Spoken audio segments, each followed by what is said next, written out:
We want to minister to people where they're at. What is it that people are struggling with? And I think that's the nature of the gospel, that it needs to meet people, and it does meet people in their place of need. And I think sometimes as churches we can be guilty of we want to preach the gospel in kind of a general way, and that's powerful. And we hope it kind of sifts down to some of those nitty gritty things, but we don't really know how to talk about them. And so we just kind of keep it general of Christ's love and forgiveness, and all that is awesome and true, but it can leave people wondering, like, well, what about in my sexuality? What about in these areas of lust or fantasy or brokenness or abuse or pain? Like, more people are struggling than ever before. A majority of people in the church say that pornography is a part of their experience and something they're dealing with. If this is a place where people are struggling, we've got to be able to say, and the gospel meets you there, and the power of Christ is available there in a specific way. Ryan, thank you so much for joining us today. It's good to have you. Absolutely. Good to be here. Thanks for the invite. Well, as a first-time guest to the show, would you just tell our listeners a little bit about yourself, your family, who you do life with, and a little bit about the church that you're a part of?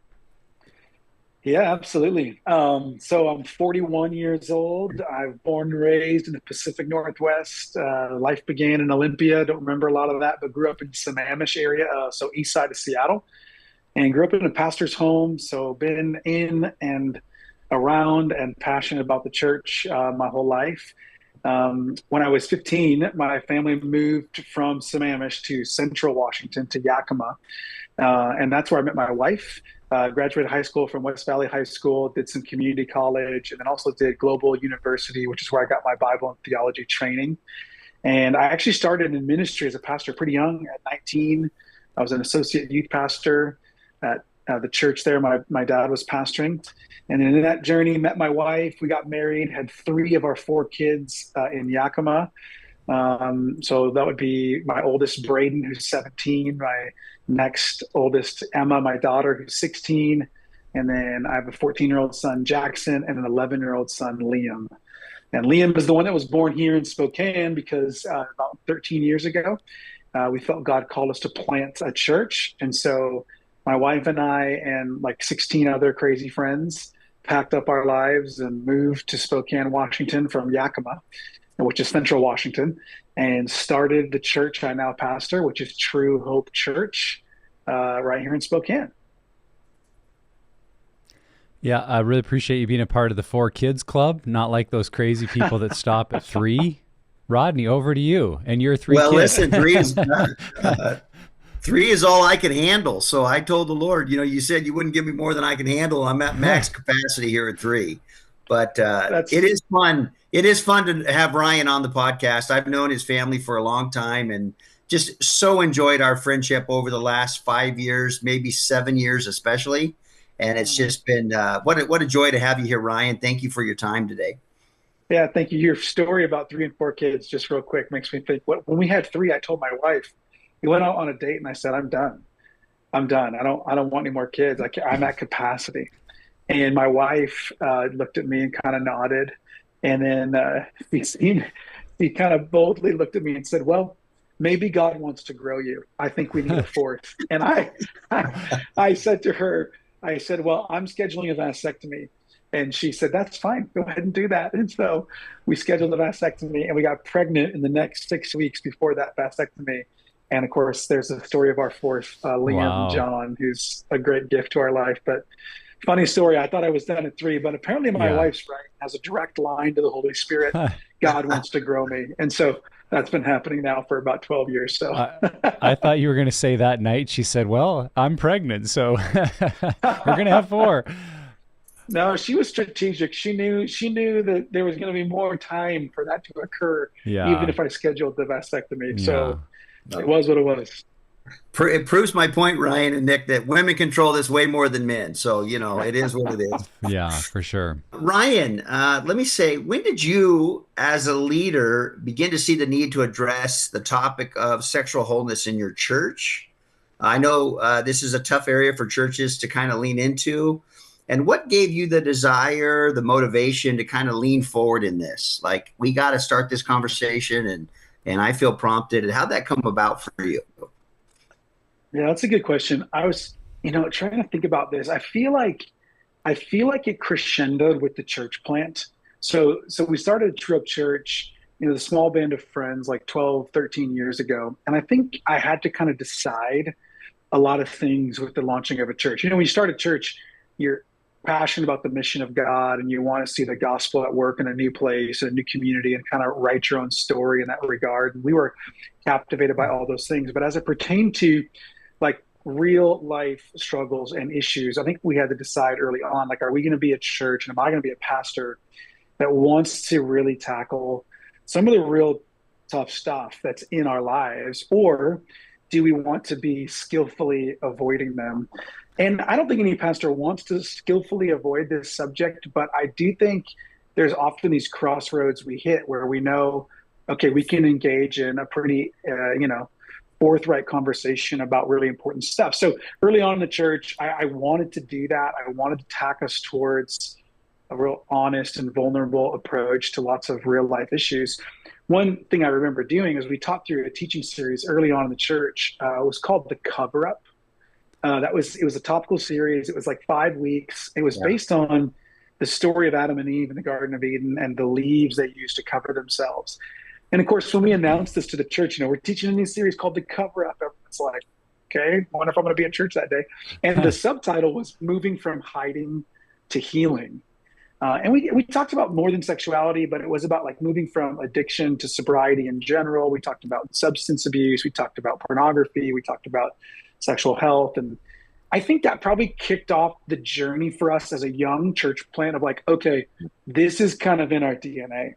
Like, this is something we want to go after. And to be frank, at that time, I think that's kind of all I knew. I knew like, I want to talk about this, but I didn't really know like, how helpful are we going to be with people? I'm not sure. What do we do next? I don't know.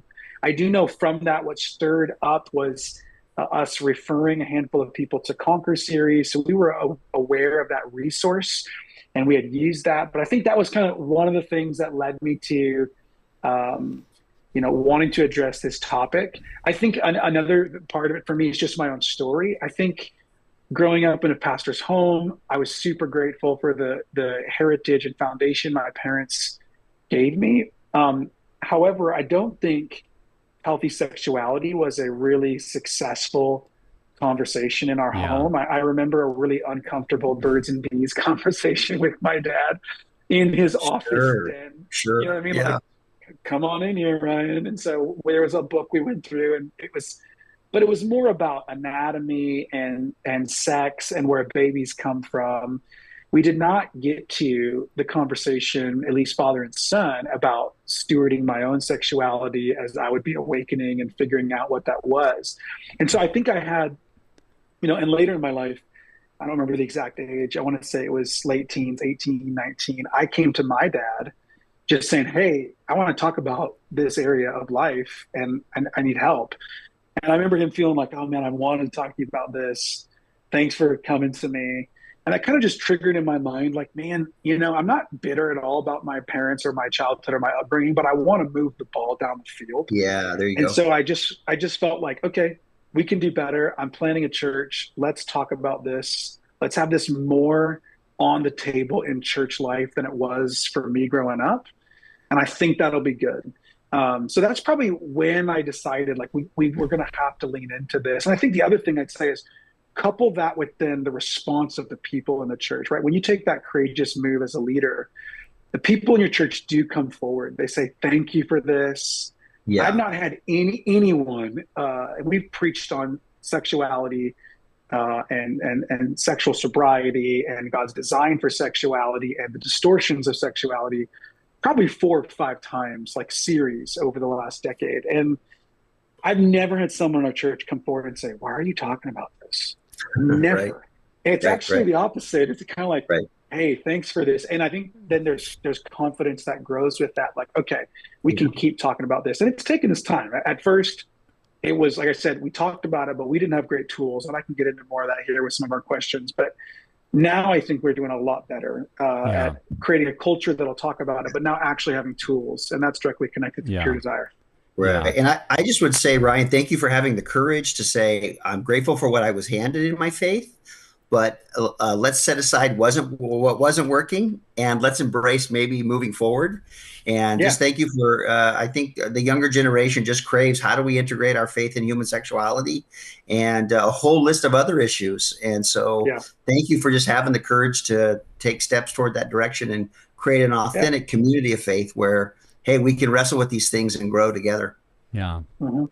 Well, I love, Ryan, that your story of starting the church is to say, we want to minister to people where they're at. What is it that people are struggling with? And I think that's the nature of the gospel, that it needs to meet people, and it does meet people in their place of need. And I think sometimes as churches, we can be guilty of we want to preach the gospel in kind of a general way, and that's powerful.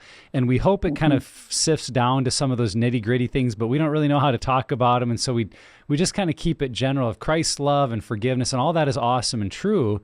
But it can leave people wondering, like, well, what about in my sexuality? What about in these areas of lust or fantasy or brokenness or abuse or pain? Like, where does the gospel really meet me there? And yet we know from the stats that are coming out from Barna that more people are struggling than ever before. A majority of people in the church say that pornography is a part of their experience and something they're dealing with.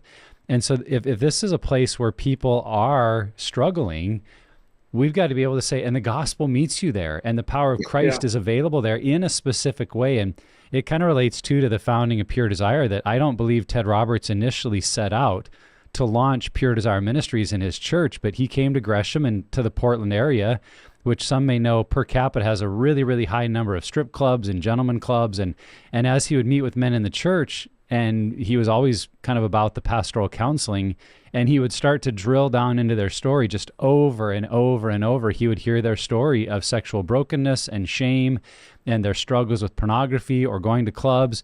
And he realized, if I want to pastor my church well, I have to somehow pastor them in this area. And he acknowledged, I knew very little about it. And so I went and learned and studied, and then he writes a book. It became a huge part of their ministry.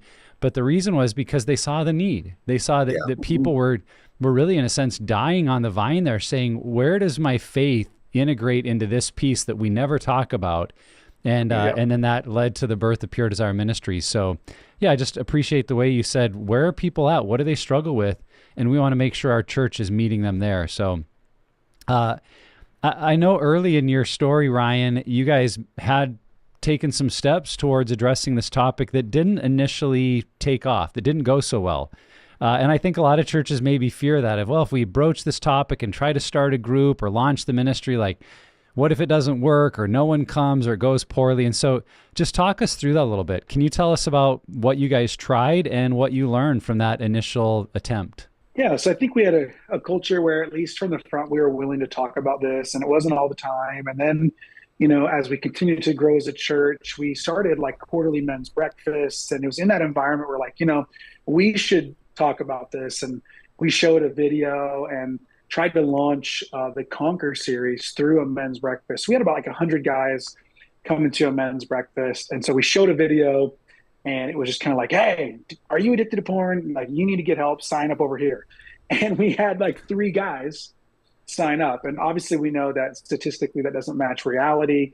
And it just didn't work. I think that we had a culture, we were willing to talk about this, but didn't have a culture yet where people felt safe to go somewhere and get help. And so I think the thing we learned from that was, and I remember talking with Rodney specifically about this, because this kind of overlapped when Rodney, you and I reconnected, and you were talking about what you're doing with Pure Desire and the writing of the book and all that. And I was like, well, we tried to launch like a Conquer series for men, and the way we promoted it was like this.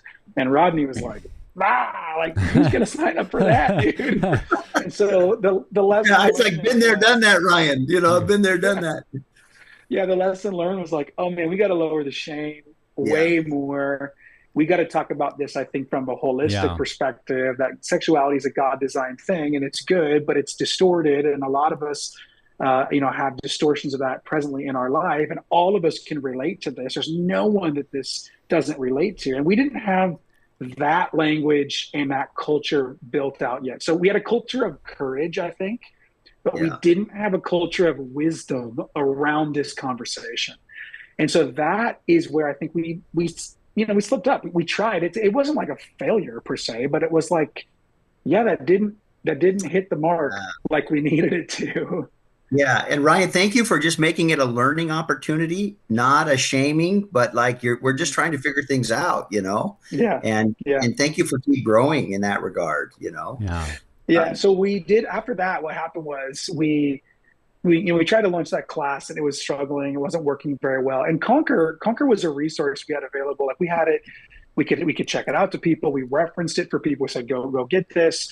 But again, it still felt like, okay, we'll talk about this, but there's not really a thriving culture of actually growing in grace and getting help and hope in this area. And so I ran into Rodney at a ministry event, and he mentioned that he was transitioning and going to Pure Desire and was writing a book called How to Talk to Your Kids About Sex. And essentially, we started talking about that. And I think even some of my own story he put in his book, you know, and then later asked me for permission about it. Better to ask forgiveness than permission, huh? Yeah. Classic, but it's all good. It was a funny story about me talking to my dad, you know, when I was awakening sexually. And anyway, whatever. It's in the book. So bottom line is, and it was awkward, but bottom line was he was telling me that he's writing this book and that he has a seminar, like a training that he and his wife Tracy did, where they would come to churches and teach on sexual wholeness, but then invite everyone back to a parent training that night. And, you know, we're a growing church, lots of young families. It totally fit with like what we need and where we're at. So we invited them to come out, and he taught on a Sunday morning. It was very well received. You know, had his book available. And then, I don't know, Rodney, over 100 people came back that evening. Yeah. And I think that was the breakthrough moment, to be honest. That was the breakthrough moment culturally for us as a church, where I think it was like, okay, this is something that we can talk about. This is something we need to grow in. And what happened there was seeds were planted that over the next year or two would lead towards handfuls of men in the church coming to meet with me saying, we've got to launch Pure Desire groups. We've got to figure out a way to do this. And so that connected again with a teaching series, and we can get into that, but of how we further were able to, I think, make this more accessible and lower that shame and invite everyone to come and get educated and learn about this. And then the healing process begins. Yeah. Right. Well, and that's kind of my next question is, why do you feel like, I remember when Tracy and I came, and I remember, you know, the service and the parent training and all of that. Why do you feel like that was received so well? I mean, and what preparation do you feel like you guys did in leadership, you know, to kind of make this a win for you guys? Yeah, I think part of it's you. I think part of it's your story. I think part of it's you speaking the morning of. I think that was super helpful. I think you became a trusted voice to people of just where you've been in your own journey. And I think also just making it an event that people knew, you're not necessarily raising your hand saying, I'm a sexual addict, I have unwanted sexual behavior, I need to go to this.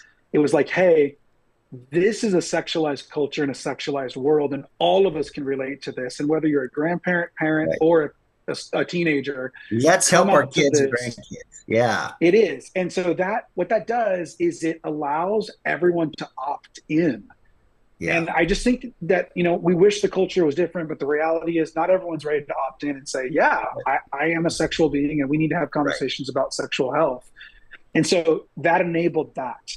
And I think that's why it was successful. I mean, practically, we had round tables, and I think the environment was friendly, and I think it was accessible, and there's kids ministry and all the things logistically for pastors to think about. Don't make this like a dark, shadowy event with no kids support and people sign up on a covert list somewhere. I think it was like public, visible, and it was open to everyone and helping everyone realize that all of us have a stake in this. All of us need to care about this. And that really helped us.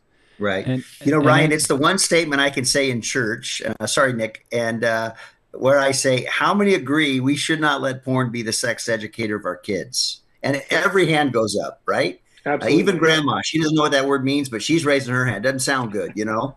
But and you lower the shame, and education really, I think, is a great way forward to help in this arena. Yeah.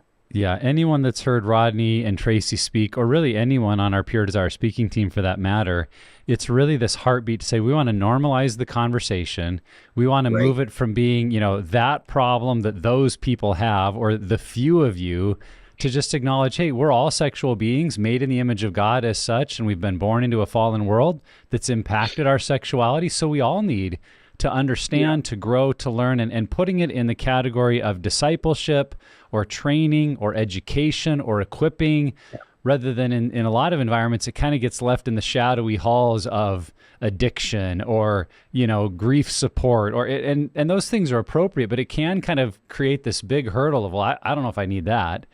Going back to what you said earlier about your kind of false start or the attempt that didn't work. I've talked with a couple of pastors that would say, well, yeah, we tried to start something, but it didn't work. And I'll say, okay, great. Can you tell me a little bit about what you guys did? And, one story was, well, we told people we were starting this class for sex addicts. And if that was you, to fill out the welcome card and drop it in the offering plate, and we'd follow up. And I'm like, okay, a lot of problems here. One, just to join the class, I have to be ready to admit I'm a sex addict, which most people that struggle don't put themselves in that category to begin with.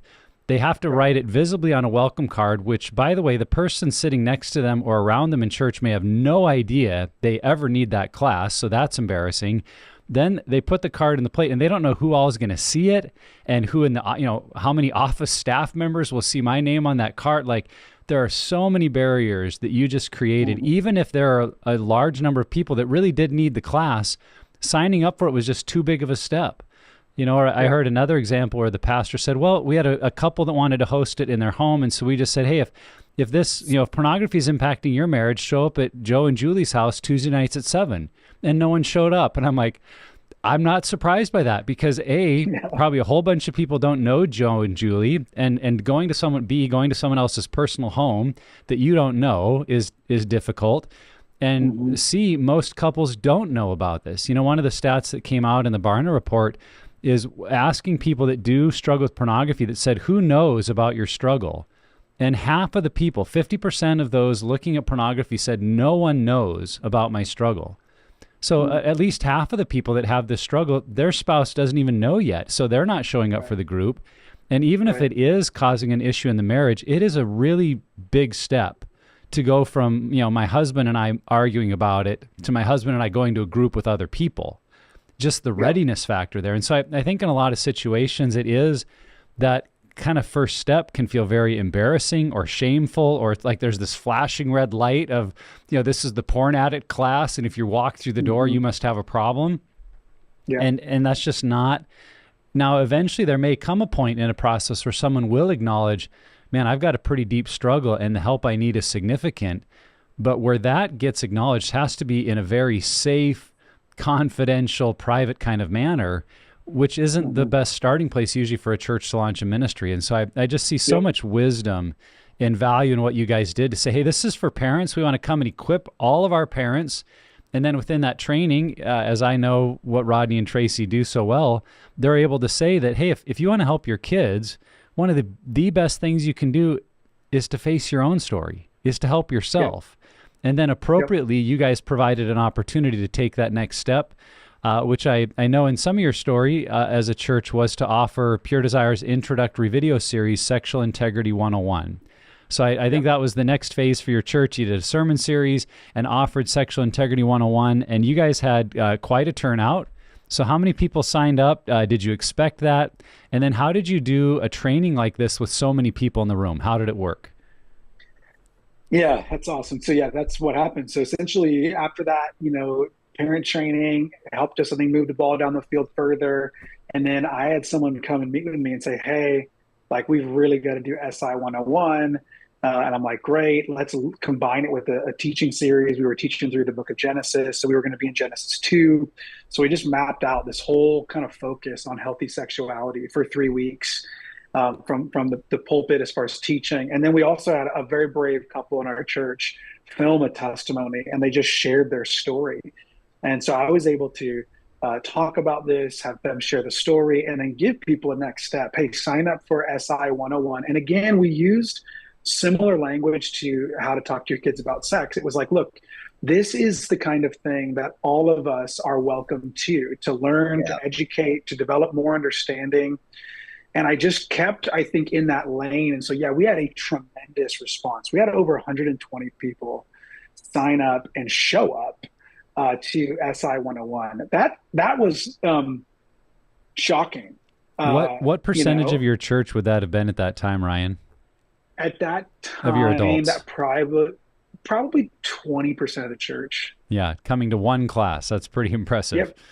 Yeah, it was in our main auditorium, round tables, used the video. We also knew at this point we were getting enough traction. We were the end game of SI 101 was we're going to launch Pure Desire groups out of this to be the sustaining support, for help and hope for people in our church in the area of sexual sobriety. So that was what we were able to do. That class was, people stuck through it. There's always some attrition in class, but I think even like 6 or 7 weeks later, like 75 people were still showing up for it. And we were able to launch Pure Desire groups from that. That started, I think, with just 2 groups, a men's and a women's group. So we felt like that was our area to improve. Like the SI class was great, but we had a small initial, launch into Pure Desire groups. But then we did it again the next year, made some tweaks, and now I have like 5 or 6 different Pure Desire groups meeting consistently with, up to a dozen people in each of them. So that's been excellent. An excellent resource, an excellent source of hope and healing for people in our church. Ryan, I like that you're kind of taking the resource of Pure Desire and you're using it that best serves your community. Like I know you did it like, Tuesday nights or whatever for 5 weeks or 8 weeks. But I also know you did it on just a weekend. Like you just had a weekend gathering. A lot of people came for the weekend, went through the whole series, and then out of that launch. So just respecting people's time and, we did it both ways. Yeah. Yeah. The first one was like 6 weeks. And then we tried it the next year or the next season, and we did it like a conference. We kind of did it on a Friday night and Saturday and had food and tried to kind of, because again, our goal was, hey, we probably aren't going to get the same buckshot, everyone coming as that first launch, but we really want to get people into groups. That's really the end game. And so, yeah, that was a successful, I think, adjustment and helping it fit for us. Yeah. Ryan, I want to go back to something you said there, that in that kind of first launch of Sexual Integrity 101, you had a couple share their testimony. And I think that is such a powerful moment, because when a congregation, a church community sees another couple either on stage or on screen, they're sharing their story without shame, without fear, and in a way where they're being affirmed by church leadership. I think it communicates a number of things to a church that says, okay, our leadership really is serious about addressing this. They still seem to like this couple that went through this process. They didn't get blacklisted or somehow ostracized from the church. And there's hope. Like, I'm hearing about life change. And so I'm curious to have you talk about that a little more, because I think for some leaders, they're saying, boy, that would be great, but how do I find that couple or work with them, or what do we say or not say? So maybe just speak to that a little bit. Like, how did you get this couple's testimony? Why were they willing to share? And how, as a team, did you guys maybe craft that story in a way that you felt was appropriate? Because that's the other piece of it. Like, there's parts of this kind of story that you don't share with everybody. So when you share this story of the whole congregation, you have to be kind of thoughtful. So how did you guys navigate some of those issues with that initial testimony in this area? Yeah, I think I think it's a few things. I think again, going back to the whole journey for us, I think there's a movement towards a culture that was courageous, that had already been established. So what I'd encourage a pastor to do, if they're like, okay, I don't have that story, you got to start somewhere, like with your story, with teaching on this. You have to begin to be the tip of the spear somehow. And I think if you do that, God will provide. There's too many people who have been working through this, are working through this, and are already on some level of sobriety on the other side of it in our churches. They will come find you. They will. The way I got these stories, I had 3 different individuals who over this series of time took me to coffee, lunch, and wanted to share. about their area of sexual healing and how God brought redemption about in their life. And so that was what happened there. This individual said, "Hey, this is my story." They shared it with me and said, "Hey," they mentioned directly that it started at how to talk to your kids about sex. And the direct thing that hit them was, I want to help my kids, and I'm having kids, and I'm having more kids, and I need to do this, but I got to work through my story. And then that led to, man, we need more support here, and I'm willing. So it was a courageous move by this individual, this couple.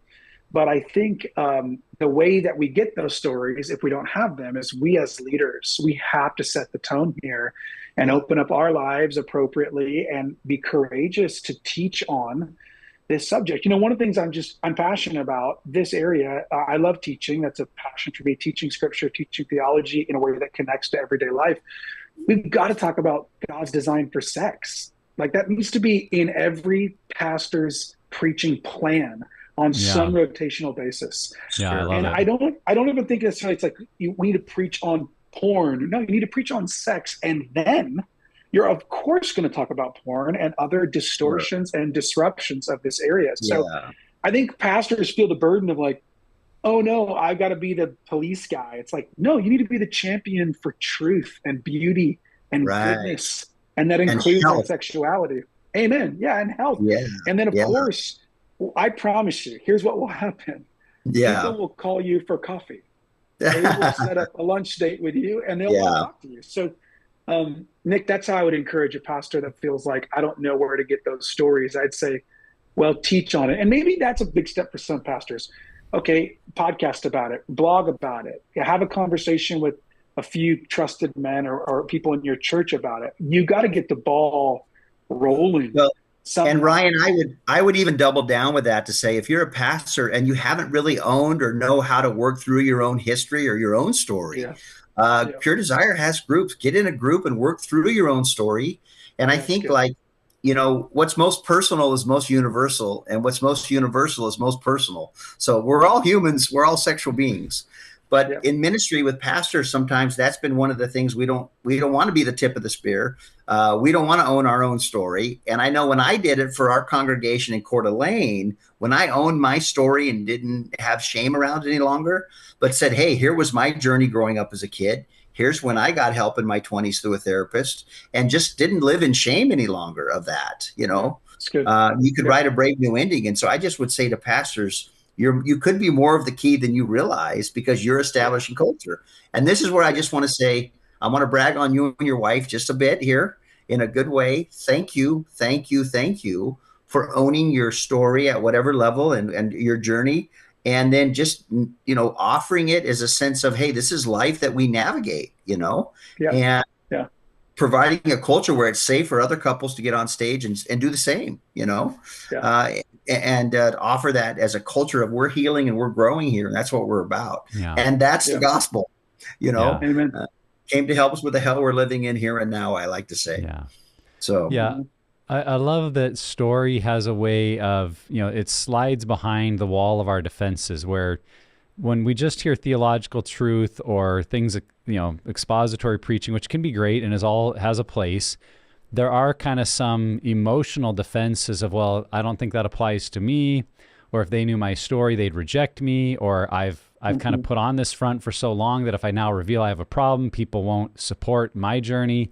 And a testimony of someone else, a story of healing, kind of slides past some of those emotional defenses we put up and engages with people. And so I think there's incredible wisdom in using testimony as often as possible. And if it's not your story as a pastor, you don't see it in your church, that may be an opportunity to bring in someone from the Pure Desire speaking team, or another, a pastor that this is their story and they share about. Like there are other guests that you could say, hey, we're inviting so-and-so to share their story today because we want this to become a story in our church.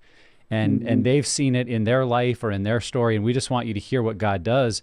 That could be well worth considering. Yeah, it's good.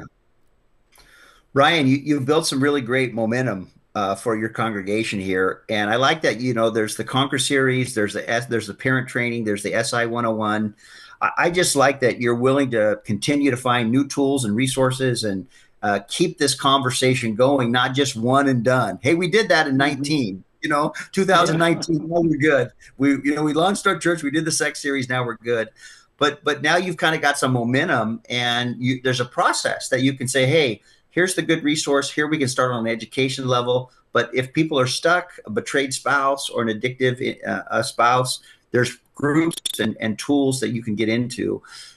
Just talk about how does that feel for you as a pastor? I mean, just kind of like, that's got to be like, I don't know how to help you, but I know God wants to help you. You know what I mean? Yeah. I feel kind of incredible, honestly. Yeah, I think it feels incredible. I think I would just say this. I want to brag on Pure Desire. I think that you guys have done such a good job of making great tools. And so, one of the things, Nick, you mentioned, like on our website, we just list Pure Desire as one of our ministries. We're just like, yep, there it is. And you can click on that link and there's like information about when we're going to have, our SI 101 weekend and how to get into the next enrollment of Pure Desire groups. And there's videos that we didn't even make, like you guys made them, Pure Desire made them, and they're great. And they're available to help kind of people have an awareness that this is a part of our culture. So I think how that makes me feel as a pastor is I feel good. I feel like we're not silent on this area. We're equipping our people. We're providing tools that are not just hopeful, they're also helpful. And that's what I would say about Pure Desire. I would say my experience with Pure Desire is that Pure Desire is hopeful and helpful. So the shame is lowered, Christ is centered, the gospel is seen in real time, transforming people's lives in an area that's very personal and very often uncomfortable. And that's, I guess, what I'd say too, like, pastors that maybe are shying away from this, they're missing out on seeing the gospel work in real time. As you said, I think well there, Nick, it's like, the gospel preached and discussed through the biblical text is wonderful, but we need to see it, mapped onto our lives and mapped onto people's lived experiences. And so in the area of sexuality, Pure Desire has been a tremendous partner. And so I honestly feel like I'm doing 20% of the lifting and Pure Desire is doing 80% of the lifting. That's how I feel. And that, as a pastor, that makes me feel like that's a great partner. It's not because I'm trying to be weak and not do my part. Just, I feel like sometimes we're spread. There's a lot of things pastors are trying to do. And a lot of pastors, I think, unfortunately, feel this burden of like, well, if I can't do all this from bow to stern, it's like, then I won't do it. Well, no, just find a partner. Find a partner and take the part you need to take, which is to craft culture, empower people with their story, build a culture of grace and honesty and humility, and then just let the truth do what the truth does. And you'll see with great partners like Pure Desire here in this area, God will do a great work. And we've seen that. And I'm so appreciative for that. Yeah. Well, and Ryan, that's really the way we want it. We want it for a pastor or a leader to feel like, I don't have to do all the work. I don't have to do the heavy lifting, because I know there are areas as a pastor you do have to do the heavy lifting. Like we can't be there in some of those rooms or environments where you're doing the work of ministry. But in a specified area like this, to know you've got a partner that has the resources, has the tools, has a plan. And if I as a leader can create space for it, I can create, as you said, a healthy culture where this is seen as a viable, valuable ministry in the church and encourage people to pursue it, then that kind of that's my work, and that makes it doable. And I think a lot of leaders have maybe avoided this topic because it does feel big and scary, and the feeling of, man, if we start that, we better have this whole game plan and no one equipped or trained us, so we just do nothing, versus saying, you know what, we could take some steps. And because of partners like Pure Desire, it can happen. And I'm thankful we're not the only ministry out there. I think churches could be using other ministry partners as well. But I think the concept is the same of, we don't have to do the heavy lifting, and that's okay. But we do want to put our people in touch with health and recovery. And I did want to just speak too about, finding Pure Desire on your website like that is so encouraging to me, but also very rare. And I think churches maybe haven't realized that sometimes in their efforts to keep this quiet, to keep it private, it is a private matter, but to keep confidentiality, like it's very non-public. And I've joked about going to church websites that I know have Pure Desire groups, and I know they've had them for years, and I can't find it mentioned anywhere. Like, you have to have some inside handshake to know how to find the groups.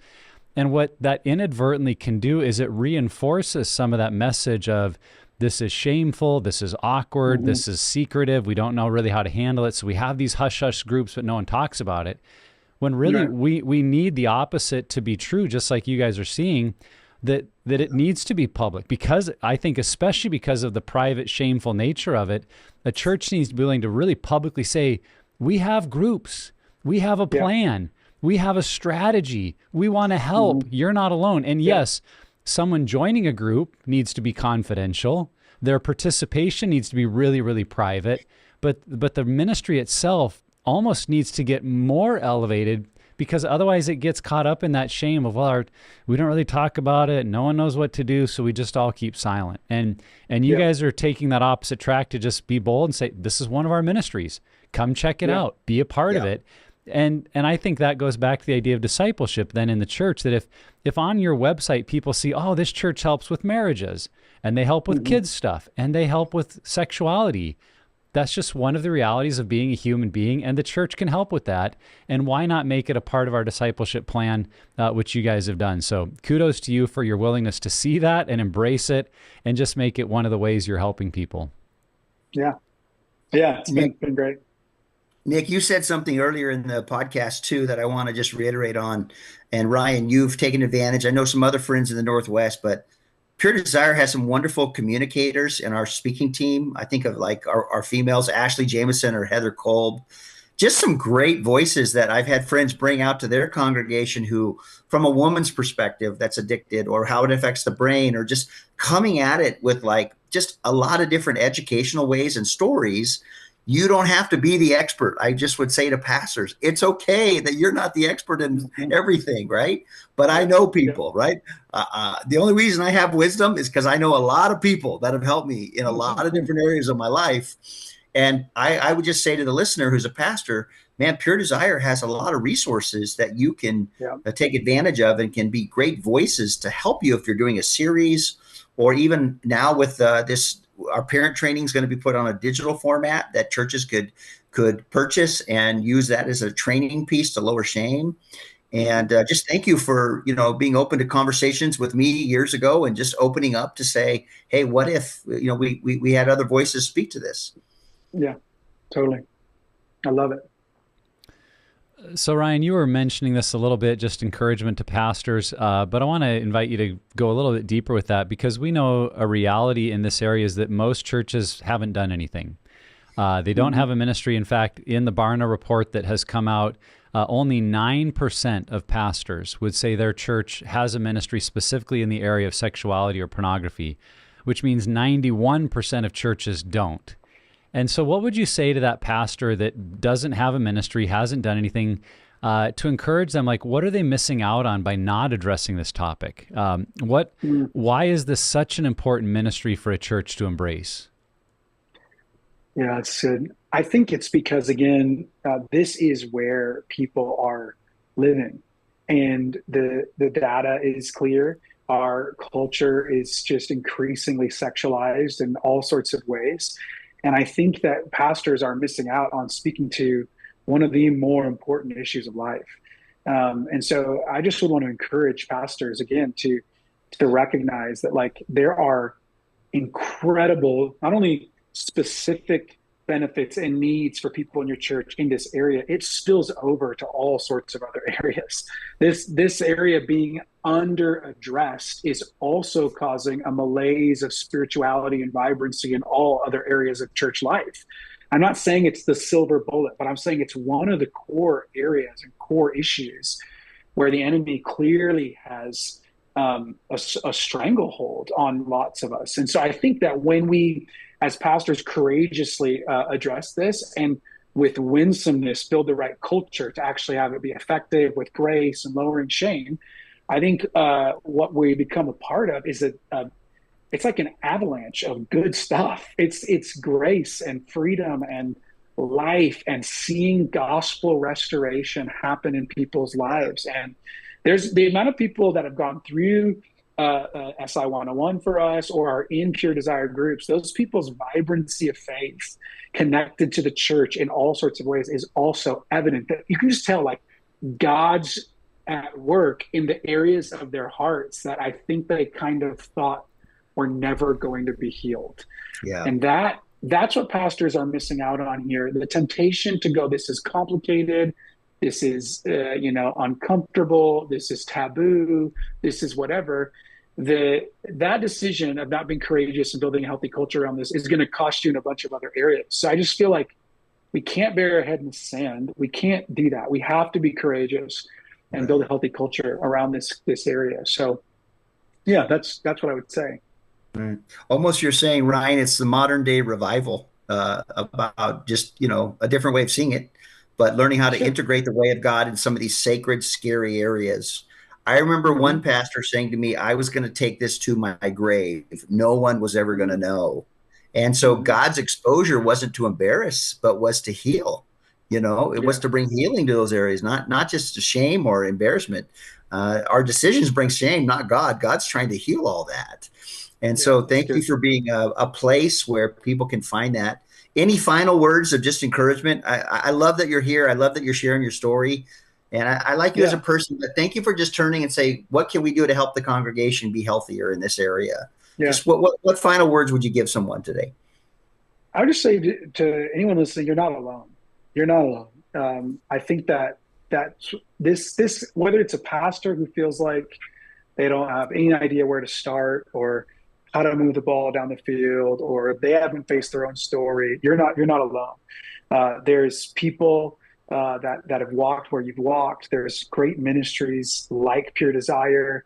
There's resources available. And I would just want to encourage them to take a step of faith, of courage, and start the conversation. Start the conversation where you can around this area, because it will yield fruit. And it might be a journey. It might take you 10 years. You might start like we did and preach on it and go, isn't that good? And then not know what to do. And then, and then launch a Conquer invite and have 3 guys show up and feel like, oh man, I guess everyone knows this is a problem, but no one wants to deal with it. But then eventually, as you keep at it, something breaks. I think it'll probably be different for everybody. And I think there is strategy in that. I think it's connected, like we said, to lowering shame and getting as many people. We got to make the funnel way bigger at the end of this thing. Yes. But if you can chip away at that and just refuse the lie of the enemy that you're alone in ministry or in your own journey, your own story in this area, I think that's the word of encouragement I'd want to leave people with. Yeah. Beautiful. Yeah, I think I would echo that in my own story. My final encouragement to say that this is worth it. Before I was the director of Pure Desire Ministries, I was a pastor, and for 6 years was seeing this ministry function in our church. And I say unequivocally, it was the most significant discipleship ministry we ever had. We had tried a lot of other things with like evangelism training and discipleship materials and spiritual gifts assessments. Like we had what I feel like was a pretty robust spiritual discipleship pathway, but it didn't produce near the effectiveness of transformation in people's lives as when we really began to launch Pure Desire groups. And I don't think that's about Pure Desire as much as it is the reality that sexuality is one of our deepest, earliest parts of our humanity. And if we're experiencing shame there, if we're experiencing lies there, if we're experiencing pain or brokenness there that we don't know what to do with and no one is talking about, it is negatively impacting everything else in our faith and in our church attendance and in our service. And what I saw in the lives of men and women is when they found hope there, when Christ met them in some of their deepest shame and pain, not only was there freedom of behaviors and growth in their marriage, but it was like their engagement with the church community would just be night and day. I started to find out that for some of the men, I think that's in churches like, man, men are on the periphery. We need them to get engaged and do things and be involved. Well, I found out in my church that many of those men that were just kind of hanging around in the periphery, it was the shame in their lives around their sexuality that was keeping them on the edge, because they were like, well, if I get too close or too involved, someone's going to ask me about this part of my life, and I don't want to go there. And if I do, they'll reject me anyway. So I just stay on the edges. And when those men did group and they found freedom, like I could literally watch a man in his progression move from the back of the room to sitting in the middle with his family to being in the front, a couple of rows, because now they felt safe and alive and free. And they became all of our new volunteers and leaders. And that wasn't our strategy to begin with. Like this was my story. And so we were launching groups because I figured it was part of other people's story. But that's what we saw happen, was like, oh, this actually becomes a leadership training platform. This actually becomes a volunteer recruitment platform. And it never started there, like I said, but when people were healthy in this area of their lives, it started to spill out into everything. And so that's why I say to pastors and leaders in churches, it may take some time, as you were alluding to, Ryan, to get traction, to figure out what works for you, but it is worth it because of what it does in the lives of your people and for the overall health and growth of your church. It's worth it. That's good. Rodney, any final encouragement you want to give our listeners today?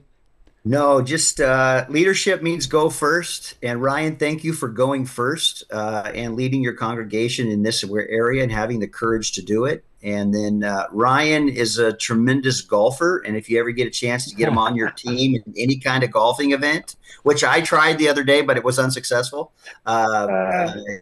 you're a game up, So anyway, no, Ryan, just appreciate your friendship. Blessings on what all you guys are doing there. And just thanks for being you. Thanks for being authentic. Thanks. Thank you. Appreciate you guys. Yeah, Ryan, this has been so good today. We appreciate the conversation. The recent data from Barna tells us that more Christians are struggling with sexual brokenness and betrayal than ever before. And we believe the church can do something about it, that we can be a safe place of hope, freedom, and healing, and True Hope Church in Spokane is living that out. So Ryan, thanks for joining us and for sharing a little bit of your church's story today. And if you're a fan of the content, please subscribe to the podcast, share it with somebody else, or write us a review. All of these help other people find the material and engage in their own story. If you want more information about Pure Desire groups, resources, or counseling, go to puredesire.org. And to get your copy of the new Barna data Beyond the Porn Phenomenon, you can visit puredesire.org/BPP. That's puredesire.org/BPP for Beyond the Porn Phenomenon. Thanks for joining us. Journey on, my friends. You are not alone.